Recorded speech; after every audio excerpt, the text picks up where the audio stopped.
नमस्कार मित्रांनो, तुमचं स्वागत आहे मराठी कथामध्ये. माझं नाव शीतल. माझ्या लग्नाला आता 8 वर्षे होतील. आता मला एक मुलगा होता. तो शहरामध्ये हॉस्टेलमध्ये राहत होता. घरामध्ये मी आणि सासू राहायचो. माझ्या नवऱ्याला एस टी बसमध्ये नोकरी होती. नोकरी असल्यामुळे तो नेहमी जास्त करून बाहेरही राहायचा. घराकडे लक्ष देत नसायचा. शेतीकडे लक्ष द्यायला माझ्याशिवाय दुसरा कोणी नव्हतं. मी सुरुवातीला शहराच्या पण राहायचे. गावाकडची शेती पाहायचे कोणीही नव्हते. त्यामुळे मुलगा हॉस्टेलला टाकला. मी गावाकडे शेती करायला आणि गावाकडचे घर सांभाळायला एकली होते. आता 3 वर्षापासून गावाकडे राहत होते. नवऱ्याचे आणि माझे आठवड्यातून एखाद्या वेळेस सच भेट व्हायची. कामावरून खूप थकून यायचा आणि झोपी जायचा. शहरातून गावाकडे यायला नवऱ्याचे सुख मला काही मिळत नव्हते. शहरामध्ये नवऱ्याची नोकरी जवळच होती. मी नोकरी घरी यायची, त्याची वाट बघत बसायचे आणि नोकराचे मला स्वतःहून उठवावं लागायचं. आणि मग पुढील कार्यक्रम चालू व्हायचा.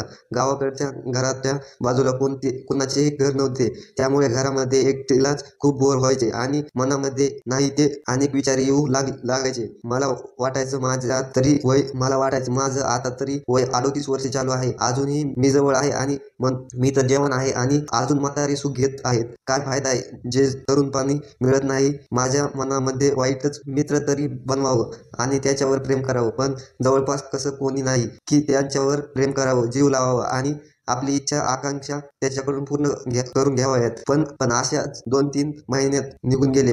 आमच्या घराच्या कडेला एक नवीन बांधकाम चालू झाले आहे. माझ्या मनात सुद्धा खूप छान वाटू लागलं होतं. माझ्या घराच्या कडेला नवीन शेजारी राहण्याला येणार होते. मला आता बरं वाटत होतं. त्यांनी उन्हाळ्यामध्ये घर बांधायला चालू केले होते आणि ते दोघे नवरे बायको येथेच राहणार.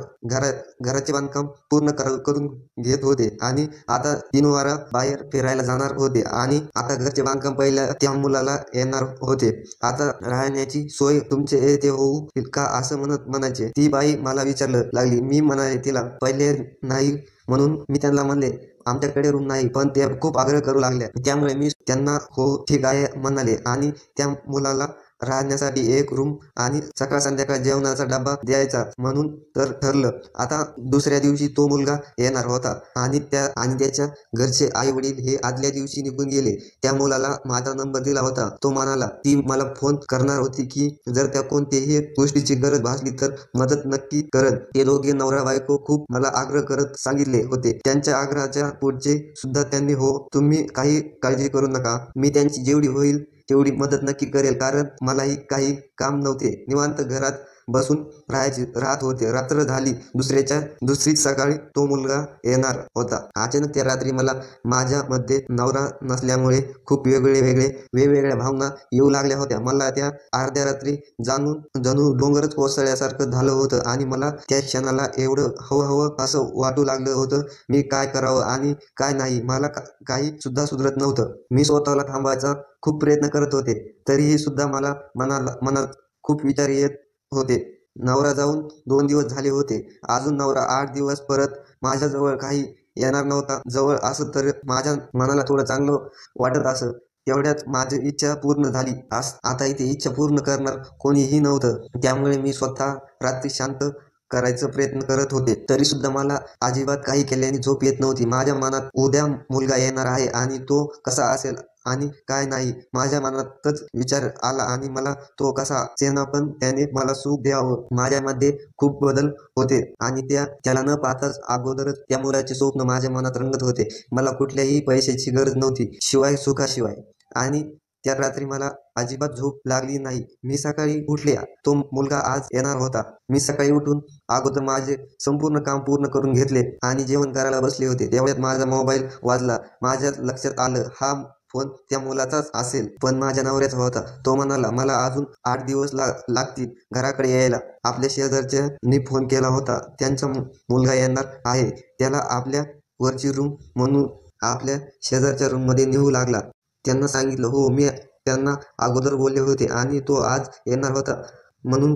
नवऱ्या सुद्धा त्या मुलाला घरामध्ये राहण्याचे होकार दिला होता. नवऱ्याचा फोन ठेवताच त्या मुलाला फोन लावला. तो म्हणाला हॅलो काकू, मी सोहम बोलतोय. आणि तो म्हणाला मम्मीने तुमचा नंबर दिलेला आहे, घर तुमचे कुठे आहे, ॲड्रेस सांगता का?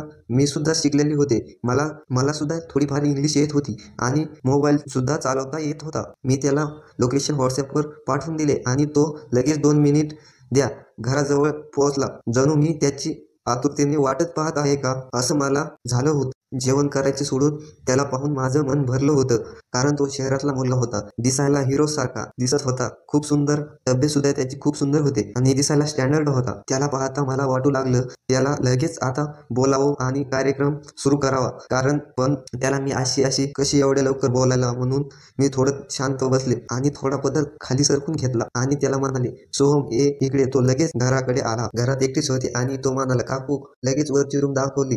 तो येणार म्हणून संपूर्ण स्वच्छ करून मी ठेवली होती. तो मुलगा म्हणाला, वा काकू, रूम तर खूप स्वच्छ करून ठेवली आहे.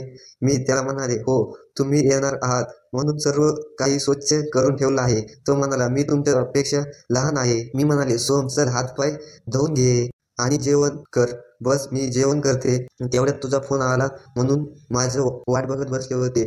तो म्हणाला, हो का काकू, आणि लगेच मला सुद्धा खूप भूक लागली होती. मला त्याचे बोलणे खूप छान वाटू लागले होते. मी त्या खाली आला आणि त्याने 1-4 आणि टी-शर्ट घातले होते. माझं लक्ष त्याच्या फार वरच होतं, जणू त्याच मला सर्वच काही दिसत आहे आणि मी वरूनच सर्व आनंदात लावत होते आणि तो जेवायला बसला. मी तसे दिसायलाही सुंदर होते, कुणालाही आवडेल अशी होते, एवढे तरी दिसायला सुंदर होते. सोहम म्हणाला, काकू मला तुमची फार गरज आहे. काकू म्हणाल्या, काय गरज आहे? सोहम म्हणाला, तुम्ही मला फार आवडत आहात. मग काकू म्हणाल्या, मला पण तू. मग लगेच आमचं सुरू झालं. सोहमने सलग 3-4 वेळेस माझी घेतली आणि मग मला खूप खूप बरे वाटू लागले. आता माझ्या जीवात जीव आला होता. आता माझी भूक भागत होती. कथा आवडल्यास लाईक करा आणि सबस्क्राईब करा. अशाच नवीन नवीन कथा ऐकण्यासाठी चॅनलला देखील सबस्क्राईब